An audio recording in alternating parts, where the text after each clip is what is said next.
Caraval Road, Port of Spain. This is TTT News, first at 6 p.m. Good evening, everyone. I'm Perry Webster, and welcome to TTT News. Another person has died from dengue fever. The Ministry of Health, via media release, reported there are 392 laboratory-confirmed cases of dengue fever and 4 laboratory-confirmed deaths.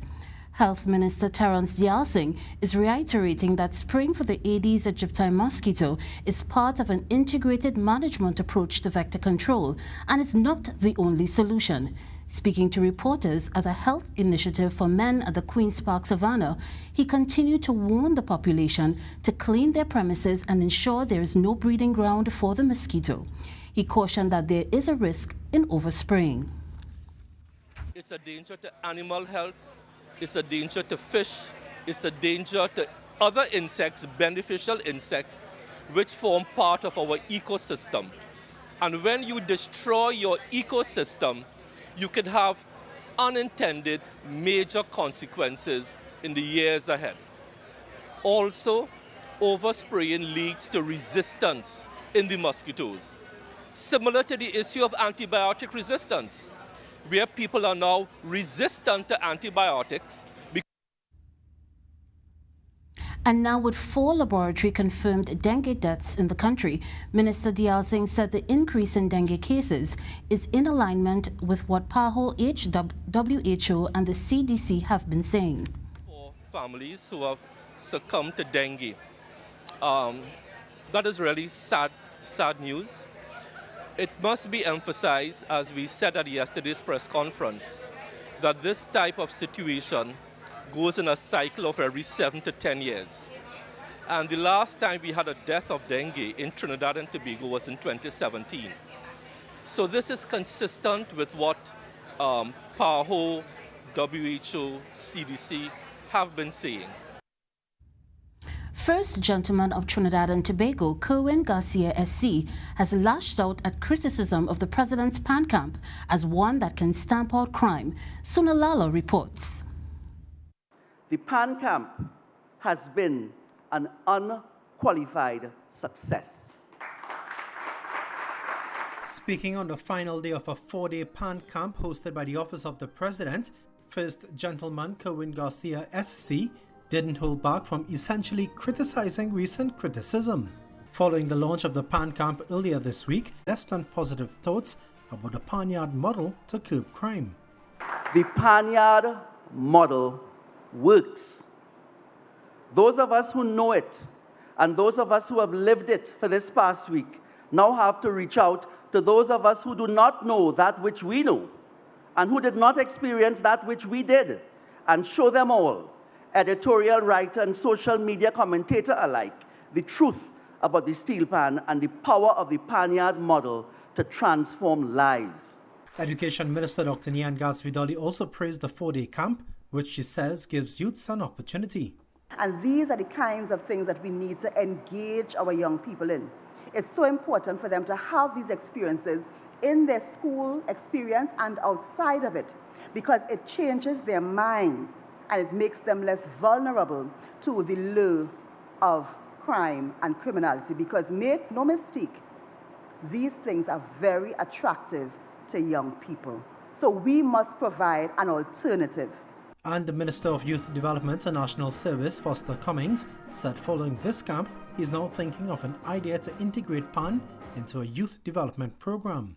We will now look at collaboration with members of the PAN fraternity in executing some of our government's youth development initiatives.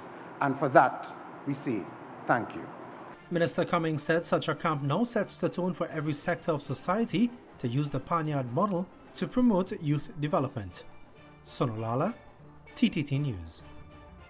Churches in Action, an amalgamation of 10 churches from the Enterprise Londonville community, are calling for peace between rival factions within the community and declaring no boundaries. CIA is aspiring to transform Enterprise Shogunus, a community stigmatized by crime, into a model community through various family-oriented outreach programs. On Saturday, Churches in Action hosted their annual caravan and prayer crusade aimed at fostering community prayer, worship, and spiritual growth. Starting at Esmeralda grounds, the motorcade and music truck made stops at 7 designated savannas within the Enterprise community. The procession moved through Dash Trace grounds, Postman Drive grounds, Chrissy Terrace grounds, Londonville Basketball Court, Train Line Park, and concluded at the African grounds. The Trinidad and Tobago Police Service accompanied the procession, ensuring safety. In a stirring address, a CIA spokesperson emphasized the importance of turning back to faith and seeking divine intervention for the community's challenges. Turn from their wicked ways, then I will hear from heaven and heal the land. We know that God is the answer to the community. 2 people were shot and killed on Friday in Laventille. The victims were identified as Walter John and Celine Samantha Chady. According to reports on Friday afternoon, John, accompanied by Chady, was driving a grey Hyundai Elantra along Pleasance Quarry Road, Laventille. On approaching Canada Plannings, several armed men fired in the direction of the vehicle, striking the driver. John lost control of the car, which crashed into a drain on the western side of the roadway. Both victims died at the scene. Crime scene officers processed the area and found 24 spent 5.56 shell casings and 1 live round of 5.7 mm ammunition. Police in Tobago arrested 9 Venezuelan nationals, 7 males between the ages 20 and 41, and 2 females, both at 22 years old, who entered the country illegally. They were held by officers from the Shervan Road district during a roadblock exercise on Friday. And police officers from Central Division South arrested a 26-year-old man and seized firearms and ammunition during an anti-crime exercise in Claxton Bay. Police officers noticed the man acting suspiciously near the Claxton Bay Cemetery. He attempted to run and threw an object into nearby bushes.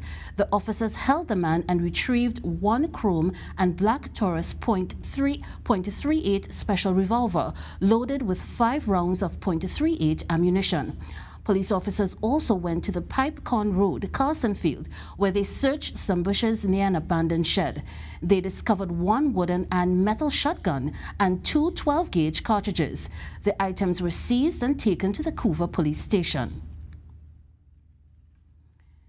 Despite the event that happened in April that led to the death of several premature babies at the Neonatal Intensive Care Unit in NICU at the Port of Spain General Hospital, the health minister is reminding of how many lives have been saved because of its existence. Speaking to the media, Minister Terence Dialsingh said the Ministry of Health will be communicating with PAHO on the findings of the Northwest Regional Health Authority, NWRHA, which he described as a very heavy document. He said the Chief Medical Officer is currently reviewing it and will subsequently be sent to PAHO for their attention. But he continued to stress that the event in April was an isolated one. PAHO report said that 607 extremely premature, extremely underweight, and therefore extremely immunocompromised babies unfortunately succumb. We will never have 0 neonatal mortality rates, but it does not mean, as is being played out now in the public domain, that every unfortunate neonatal mortality is the fault of healthcare workers, is the fault of the system. And Minister Dialsingh said the NICU at the Port of Spain General Hospital is one that is a specialized unit in the country. The NICU in Port of Spain is the only level 4 NICU, which takes in the sickest, most premature babies from across the country, including the private sector. And we must celebrate their successes. How many hundreds of babies are alive because of the efforts of Port of Spain? How many hundreds of babies we save in this country every year by bringing down the neonatal mortality rate? More news after the break. Stay with us. Hi, I'm Pastor Lisa Singh from Heavenly Grace Ministries, and I want to take this time to continue to invite you to join me right here every Sunday morning at 6:30 a.m. We've been having a wonderful run in just bringing the Word of God to you, so I'm excited and I continue to be prayerful that this program will continue to be a blessing. So right here every Sunday morning, be blessed.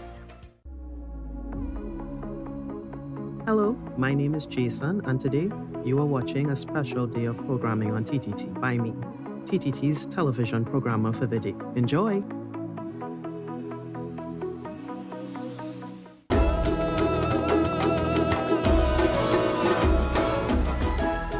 For the first time in Trinidad and Tobago, a prostate-specific antigen PSA test is being used to screen patients, which can give a result in 10 minutes. The rapid test was launched at the Health Initiative for Men at the Queen's Park Savannah, but Health Minister Taran Diarsing said it's being used at similar initiatives across the country. He said prostate cancer is one of the leading causes of death among cancers in men in Trinidad and Tobago, and believes such a tool can have a significant impact for early detection and prevention.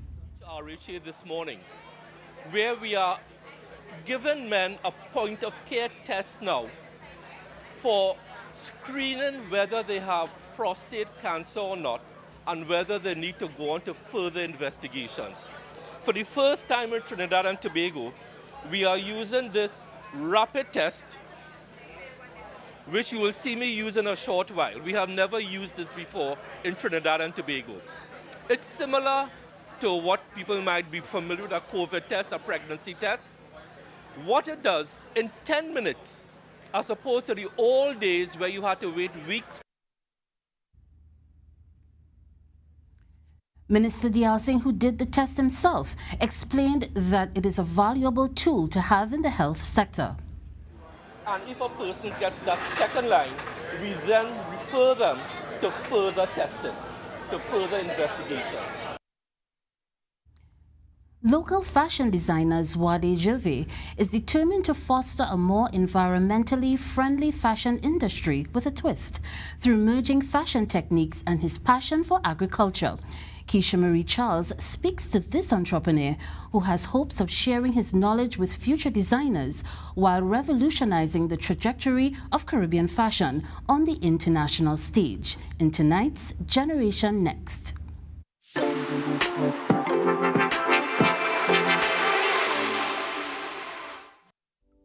A craft passed down from one generation to the next is how fashion designer Zwade Gervais began his journey.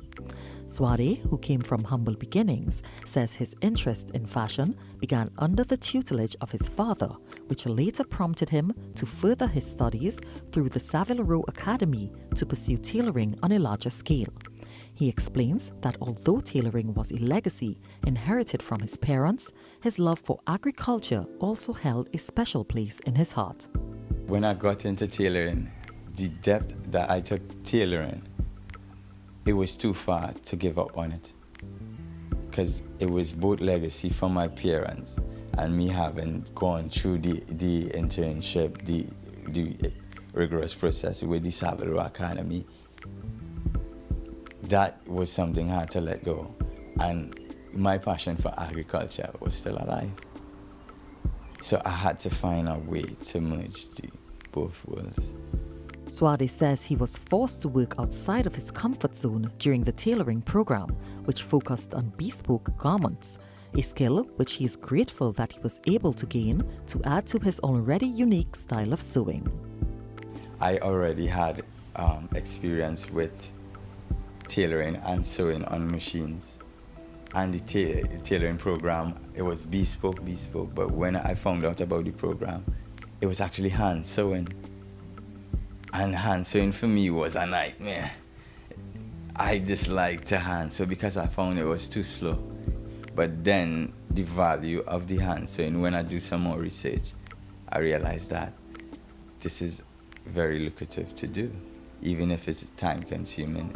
Bespoke tailoring is the highest level of tailoring internationally. It's luxury suit tailoring. It's the haute couture for suits. One of my main reasons for doing bespoke is to understand international standards. But something for me, what I want to do is create a Trinidad aesthetic or a Caribbean aesthetic, something that's synonymous to our culture. Although the fashion industry is a saturated market, Swade says what makes his work unique is the quality and service he offers while prioritizing the needs of his clients, a trait which would eventually concrete professional relationships with renowned persons in the entertainment industry and the corporate arena. My service is more interpersonal because I will take the person into consideration. I do work for executives like Ronald Walcott, Richard Smith, Farmer Napi, Marshall Montano, Olatunji, Lurbs, Young Brother. He shares how he intends to revolutionize the concept of fashion by merging his passion for agriculture. If it is that we producing biodegradable fabric made from plant fiber, it will be not only cheaper on the market, it will be more economical to afford. We could merge a network between Caribbean countries to collect biodegradable waste from farmers and process it back into fabric, where we could afford locally for a reasonable wage and target export market. And I think that not only will cause social stability, but it will open an avenue for entrepreneurial development. While Swade strives towards continuing to produce work at a high standard, he has hopes of starting his own entrepreneurial business to train the next generation of tailors and designers alike. I am Keisha Marie Charles, giving voice to Generation Next for TTT News. Remember, you can keep up to date with all that's happening on Facebook, X, Instagram, and YouTube at TTT Live Online.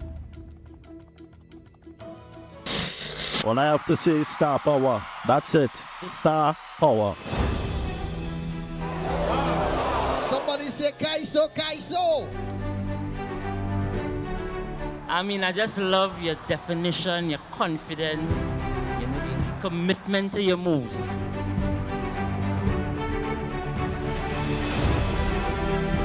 Lovely outfit, by the way. You look gorgeous. Wow, I thoroughly enjoyed the performance. I think you all were really, really good. The chanting in the out there.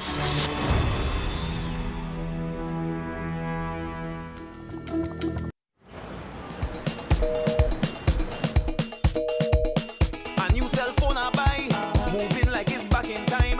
Data moving very slow. Switch to the bigger network, no is data. Covering we nationwide, no is streaming. I could watch a movie online on his plans. For every type of lifestyle, switch to Digicel. Is the network with all the vibes. Switch to the better network today. Digicel, better together.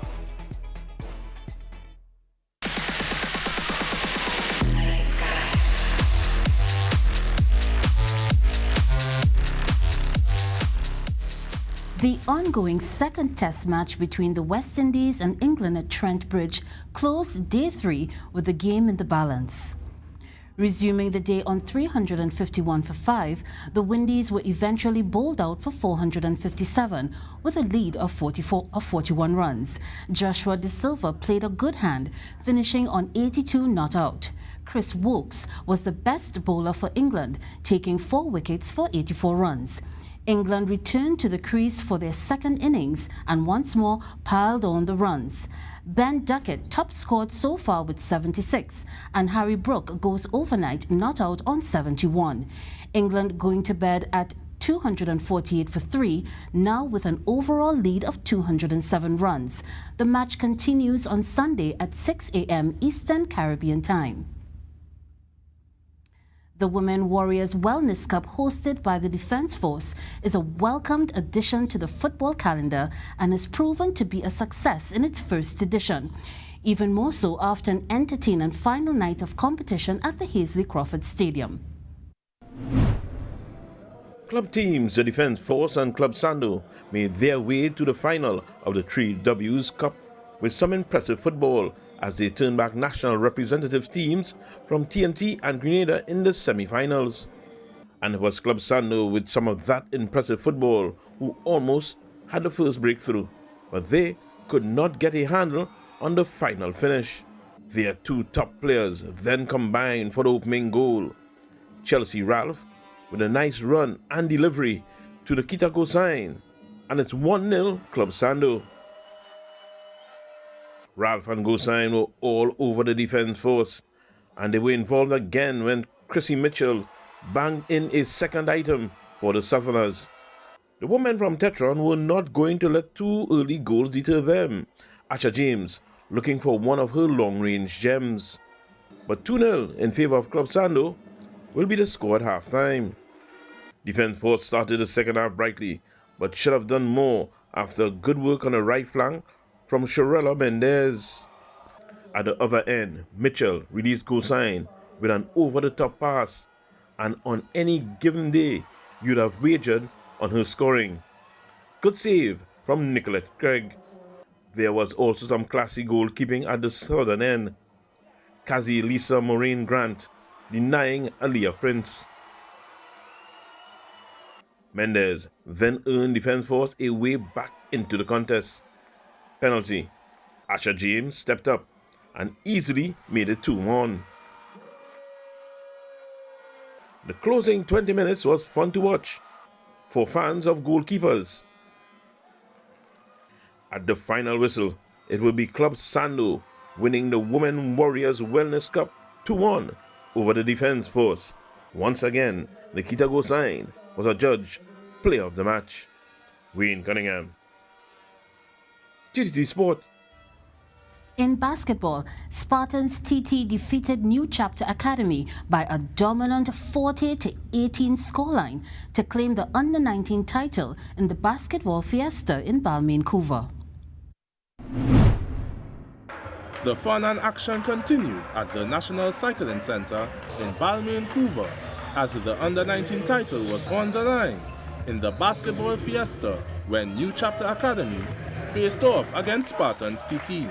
Spartans began the aggressor when Kyle Bino showed much persistence to get the layup and the and one. They continued their attack with a three-pointer from Jamiliko Wards. New Chapter got a quick answer back with a three-pointer of their own. Bino would then run the length of the court to help Spartans stretch their lead. New Chapter continued to fight back as Judah Guy fought through a busy crowd to score the layup as his team continued to chase the score, but still went in at the half with a 21-9 deficit. In the second half, it was business as usual for the leaders as they kept piling on the pressure in beautiful fashion.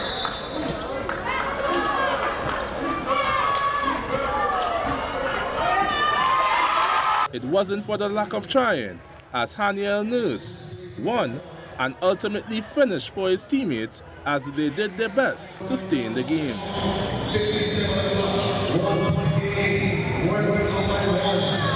In the end, Spartans were just too much for their opponents to handle as they went on to storm away with a 22-point victory to claim the Under-19 title with a scoreline reading Spartan TT 40, New Chapter Academy 22. In the awards, we begin with the Under-15 boys runners-up, the Maloney Pacers. And claiming first place were the Under-15 boys champions, Spartan TT.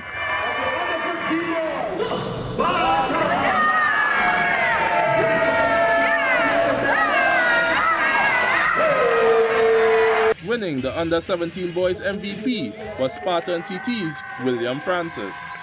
We move to the Under-19 girls division, where the Maloney Pacers claim their second place honors. And collecting their championship rings were none other than the Under-19 girls champions, Club Enterprise. Collecting the award for Girls Under 19 MVP was Club Enterprises' Maya Raymond. Adrian Lazar, TTT Sport. More news after the break. Stay with us. My name is Ron Nicholas McEwen, and I am autistic. I am Darius Ramnath. Anil Maharaj.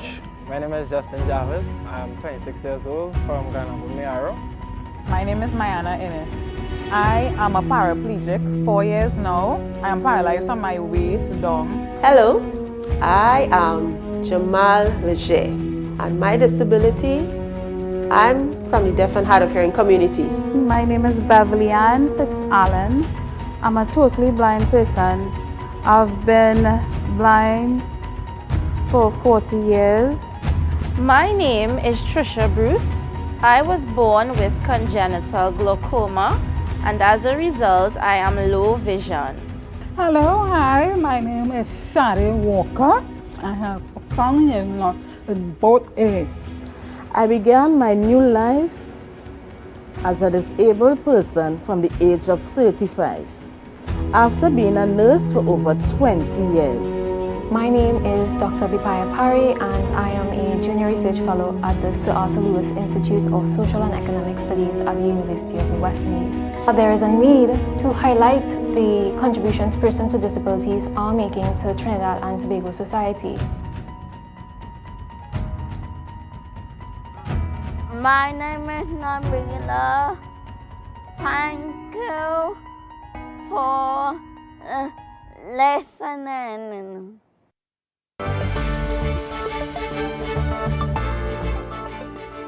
Tonight is expected to be mostly fair and hazy, despite a few showery interruptions. Tomorrow, generally fair, hazy and at times breezy conditions would be interrupted by light to moderate showers in a few areas. Sahara dust is present in our atmosphere.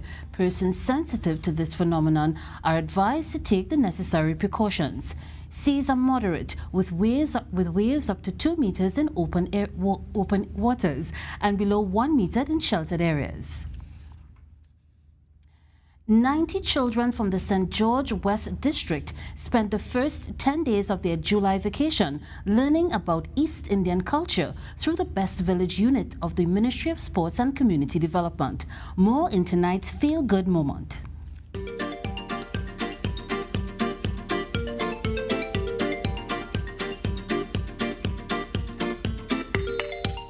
The Junior Best Village camps provide children from the age of 5 with immersive training in the traditional and technical aspects of cultural performance arts. Under the guidance of skilled tutors, the children are taught art and craft, dancing, drama, culinary skills, and music, which is integral to the nation's cultural legacy. The camp at St. George West was centered around East Indian culture. The children were taught the art of East Indian singing, dancing, and tassa drumming.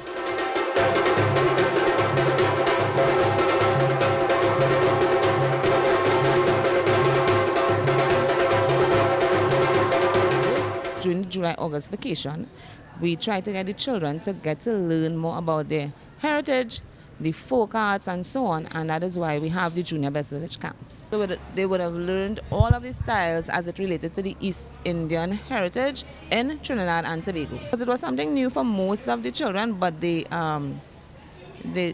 took it in very well. They were very willing.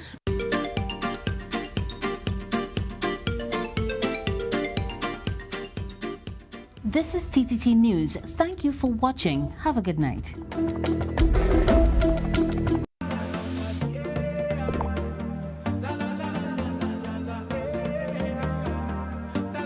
This is TTT. Live for local.